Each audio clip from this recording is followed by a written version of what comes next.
하나님의 말씀은 요한복음 1장 14절 말씀입니다. 1장 14절 말씀을 제가 봉독하겠습니다. 말씀이 육신이 되어 우리 가운데 거하심에 우리가 그의 영광을 보니 아버지의 독생자의 영광이요 은혜와 진리가 충만하더라. 아멘. 잠시 기도하겠습니다. 하나님께 영광을 돌립니다.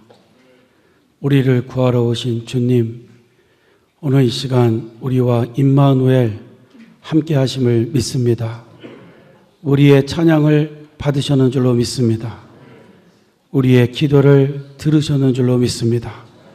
오늘 이곳에 오셔서 우리의 최고의 경배 주님께 드리는 것 받아주시고 오늘 저희 위에 은혜를 부어주셔서 평강을 누리게 하시고 믿음으로 주님께 예배드리게 하여 주옵소서.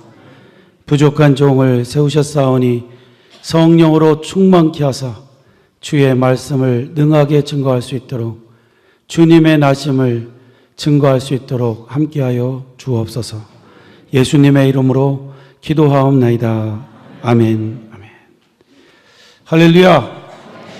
주님께서 탄생하셔서 오늘 이 시간 우리와 함께 하심을 믿습니다. 오늘 온 힘을 다해서 주님께 환영하는 박수를 드리도록 하겠습니다.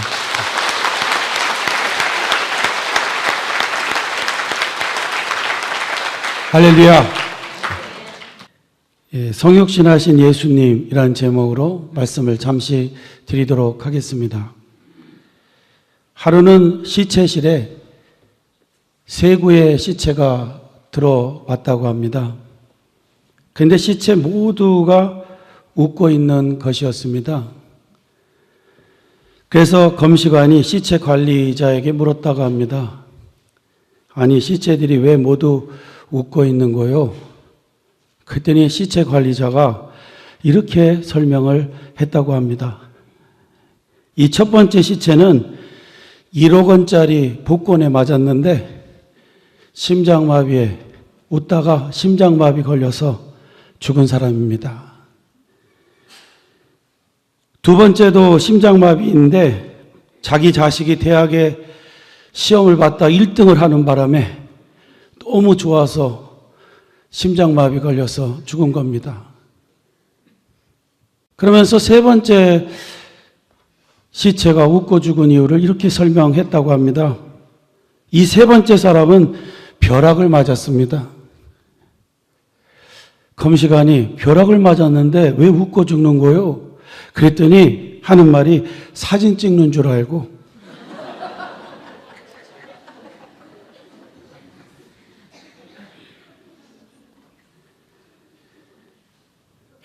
이 이야기는 분명히 누군가 웃으라고 그렇게 지어낸 이야기일 겁니다. 저는 벼락 맞아 죽은 사람을 생각해 봤습니다. 벼락 치는 것을 사진 찍는 것으로 알았다니 정말 엄청나게 잘못 알은 거죠. 성도님들, 그런데 말입니다. 성탄이 왔지만 성탄절을 정말 잘못 알고 있는 분들은 어떻습니까?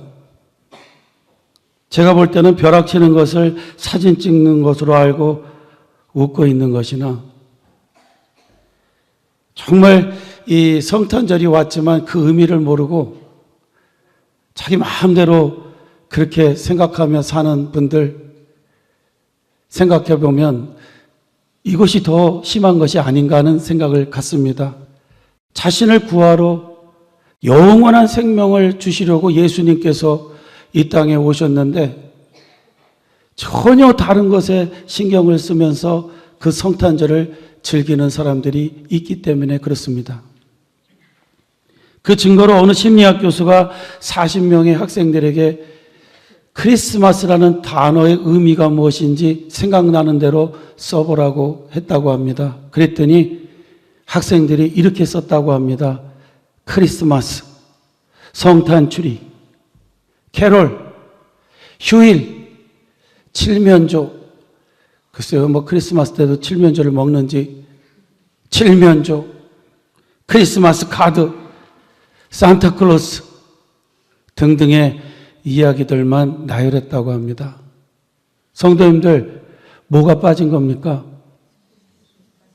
예수님의 나신 날, 나의 구세주가 이 땅에 오신 날, 이거 다 빼놓고 지금 세상은 완전히 다른 것에 신경을 쓰고 살고 있습니다. 이러한 발표는 우리에게 크리스마스가 그 본질이 잊혀졌다는 것을 알게 하는 것입니다. 그래서 사람들은 성탄절을 즐기지만 엉뚱하게 즐기고, 어떤 사람들은 너무 즐기다가 죽는 일도 생기는 것을 보게 됩니다. 제가 어렸을 때 1971년도에 아주 큰 불이 우리나라에서 났었습니다. 청량리 쪽에 대영각이라는 호텔에서 불이 났죠. 163명이 죽었습니다.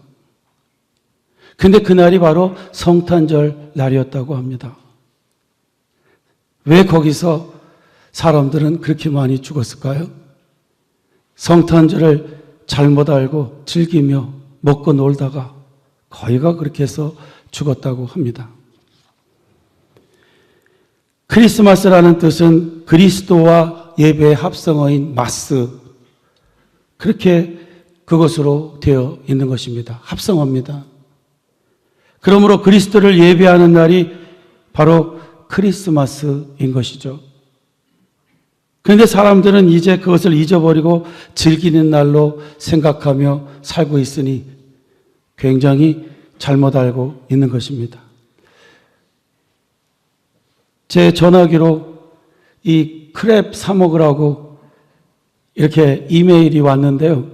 뭐라고 써 있냐면 메리 크랩마스. 다시는 그 집에 가서 안 먹는다 그렇게 생각했어요. 제가. 아니 메리 크랩마스. 이게 뭡니까? 예?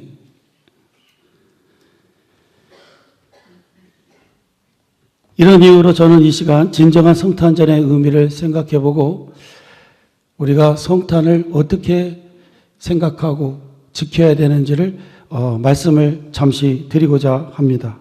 요 근래에 보면 어떤 사람들이 성탄절의 유래를 들먹이면서 성탄절을 지키지 말아야 된다 이렇게 강조하는 분들이 있습니다. 성탄절을 지키면 성경을 위배하는 거고 잘못된 것이다 이렇게 주장하는 글들이 많이 있는 걸 봅니다. 그래서 저는 이 시간 먼저 성탄절의 유래를 먼저 말씀을 드리도록 하고요. 누가 성탄절에 대해서 뭐라 그러면 분명하게 말씀을 해 주셔야 됩니다. 왜 성탄절을 우리가 지키고 있는지. 성탄절은 원래 초대교회에서는 지키지 않았다고 합니다. 왜냐? 초대교회 성도들은 예수님의 십자가와 부활, 이걸 너무나 중요하게 생각했기 때문에 이것만 강조를 하였다고 그래요. 그런데 시간이 지나면서 이단들이 일어나면서 예수님이 사람이 아니었다라고 자꾸 주장을 하게 되자 예수님의 탄생이 굉장히 중요한 것이라는 것을 깨닫게 되었습니다. 그래서 예수님의 탄생을 그 날을 지키는 게 좋겠다고 생각을 해서 탄생일을 살펴보니까 이미 몇백 년이 지났어요. 한 300여 년이 지났습니다. 언제 태어나셨는지 알 길이 없는 겁니다.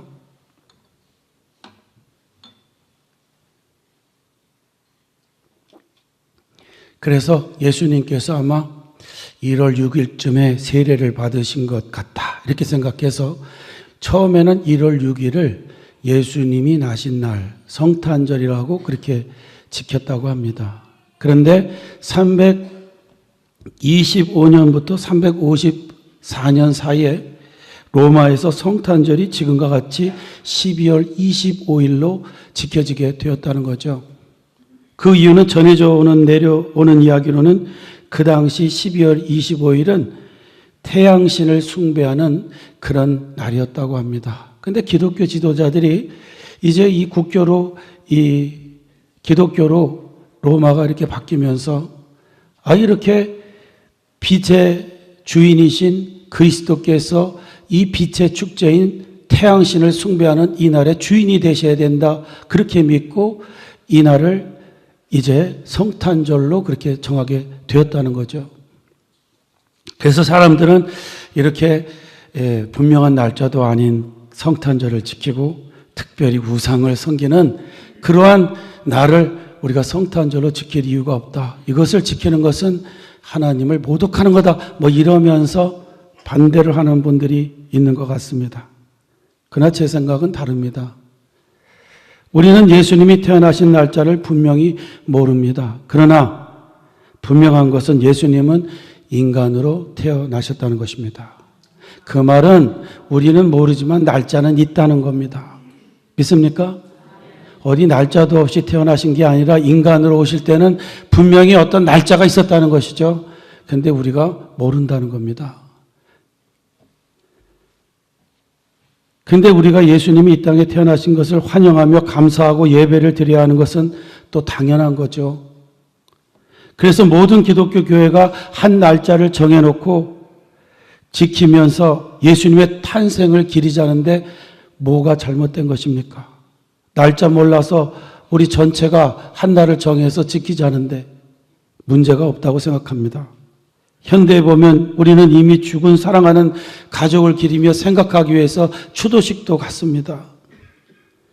그렇다면 우리를 구하러 오신 예수님을 기리며 축하하고 감사하는 날을 정하여 기독교 전체가 주님께 경배를 드린다면 이것은 합당한 일이라고 생각합니다. 그래서 몰라서 우리가 이 날을 지키는 게 아니라 우리 기독교인들이 예수님의 오심을 환영하기 위해서 정하여 지키는 것이니까 문제가 없는 것입니다. 그러나 우리는 성탄절에 성탄절날이 숭배되어서는 안 되고 이 땅에 육신을 입고 오신 예수님을 기억하며 그 의미를 깨달으면서 이 날을 지내야 되는 것을 저는 믿습니다. 성탄절 날이 숭배되는 것이 아니라 이 땅에 우리를 구하러 오신 예수님이 경배의 대상이 되어야 한다는 것입니다. 예수님은 왜 육신을 입고 오신 것일까요? 의미를 우리가 알아야 되겠습니다. 그 첫째는 인류의 대표되는 아담이 죄를 범함으로 인생 모두에게 죽음이란 형벌이 왔습니다. 그러므로 죄 없으신 예수님이 인간의 대표가 되어서 온 인류에게 생명을 주시기 위해서 오신 것입니다.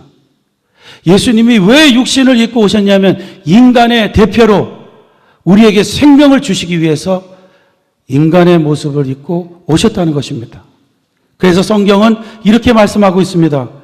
한 사람으로 말미암아 모든 사람에게 죽음이 온 것처럼 한 사람 예수로 말미암아 우리 모두에게 생명을 주셨다고 말씀하고 있는 것입니다. 믿습니까? 그러므로 우리를 구하러 오신 예수님은 분명히 우리의 인간의 대표자로서 육신을 입고 오신 분이어야 한다는 것입니다. 그래서 예수님은 육신을 입고 이 땅에 오신 것입니다. 그런데 한 가지 기억해야 하는 것은 이러한 성육신은 우리 인간에게는 환영해야 될 일이지만 예수님에게는 순환의 시간이었습니다.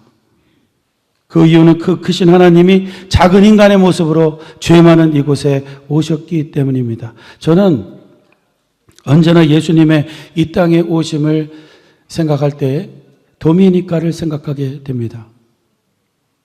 도미니카에서 변두리 지역에서 노방전도를 하게 되면 집집마다 자기 집에서 그 버려진 배설물이 전부 다 그 앞에 냇가로 내려가게 만듭니다.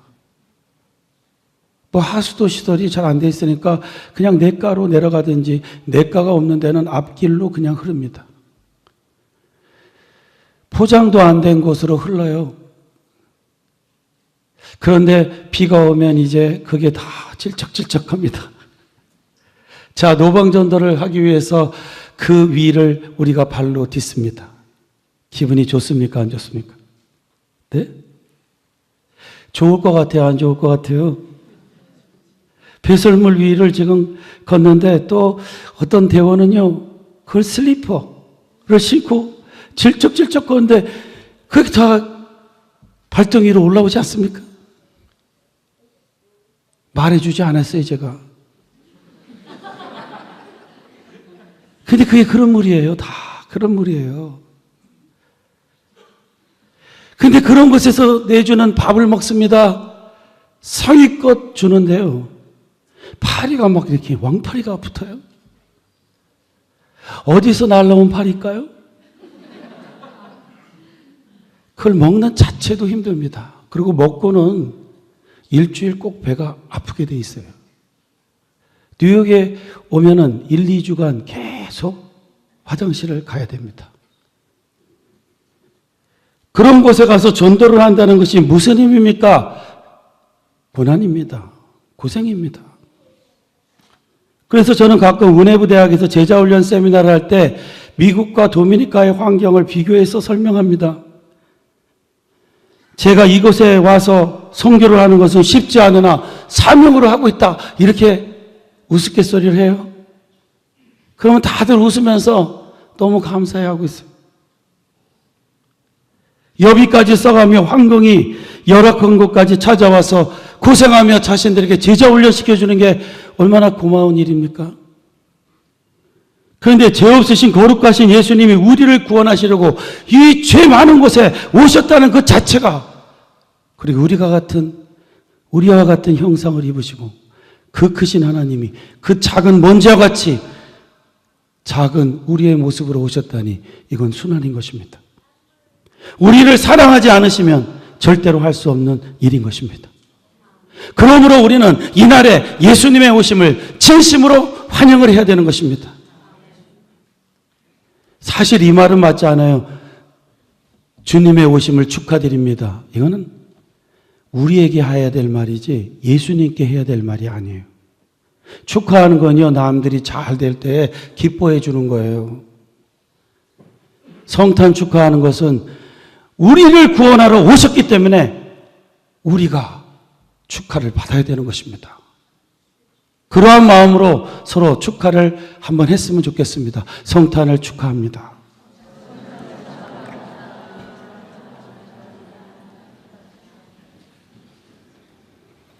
그 다음으로 아주 간단하게 두 번째, 예수님께서 성육신을 입고 오신 이유가 무엇인가 하냐면요, 인간 우리 스스로 구원을 받을 길이 없어서 예수님이 우리를 직접 데리러 가시기 위해서 이 땅에 오셨다는 것입니다.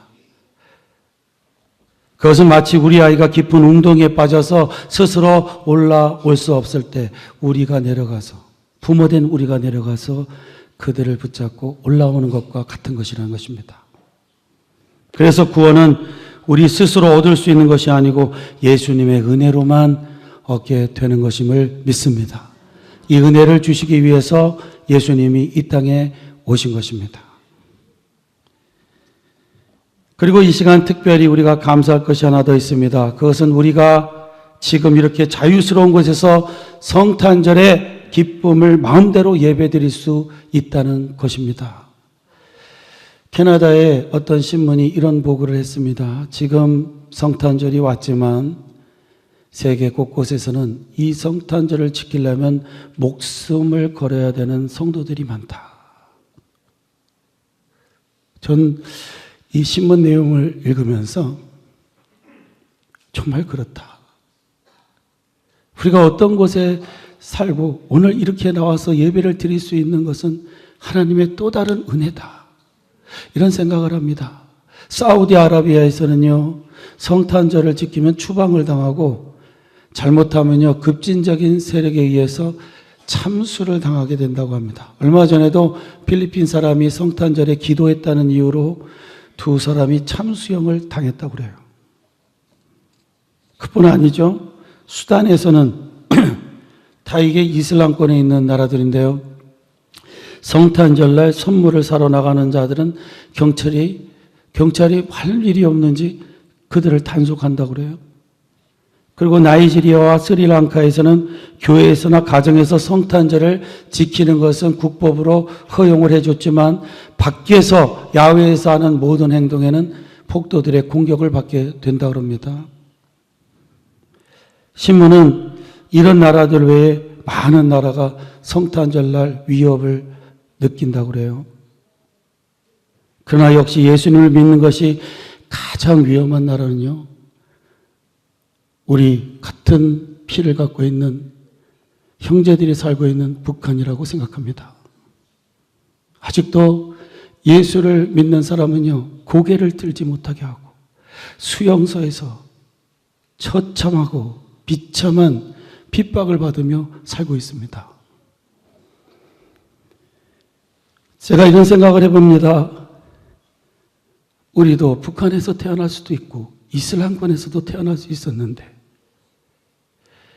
주님께서 자유로운 나라에 태어나게 하시고 이 세상에서 가장 자유로운 나라에 살게 하셔서 이런 특권을 누리게 하시니 너무 감사하지 않는가? 우리는 살아있는 자체로만 감사해야 되고 이 땅에 살고 있는 그 자체로만으로도 감사해야 된다 하는 것을 생각하게 됩니다. 이 시간 우리는 우리를 구하러 낮고 낮은 이 땅에 오신 주님께 진정한 감사를 드려야 되고 자유롭고 풍성한 나라에 살면서 마음껏 성탄의 예배를 드릴 수 있는 이런 나라에 살고 있다는 것에 감사해야 되고 성탄절을 지키려면 목숨을 걸어야 하는 곳에 사는 성도들을 기억해야 되며 또한 이 지구상에서 예수 믿는 일 때문에 핍박을 받고 정말 어려움을 당하고 있는 우리 형제 성도들을 기억하는 시간이 되어야 될 줄로 믿습니다. 그들을 위해서 최소한 단 몇 마디라도 그들을 위해서 기도해야 될 줄로 믿습니다. 그들의 나라에도 주님이 임하셔서 평화를 이룰 수 있도록 기도해야 되고 우리 교회와 가정 모두에게 그리고 지금도 이곳에 오고 싶지만 병상에 누워있기 때문에 오지 못하는 성도들을 기억하며 그들에게도 주님의 성탄의 소식과 평강이 임하도록 기도하는 이 시간이 되어야 될 줄로 믿습니다. 할렐루야. 주님은 이곳에 우리와 함께 하십니다. 믿으시죠?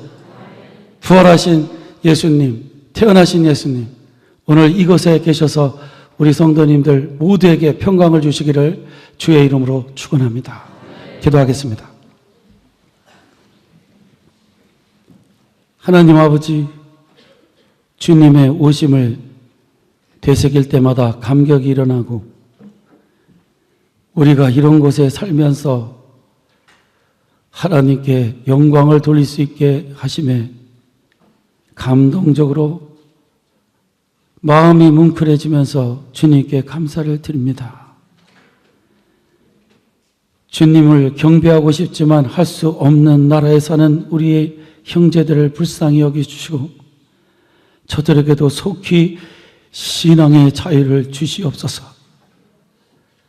성탄의 날이 왔지만 병에 얽매여 있는 형제들을 풀어주시옵소서. 저들의 육체를 고쳐주시옵소서.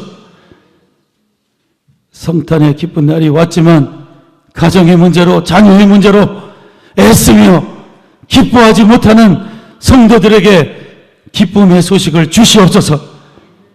저들의 모든 어려움을 풀어주시옵시고 해방되는 귀한 날이 되게 하여 주옵소서. 홀로 영광을 받으시기를 원하옵고 우리를 구하러 오신 예수님의 이름으로 기도하옵나이다. 아멘.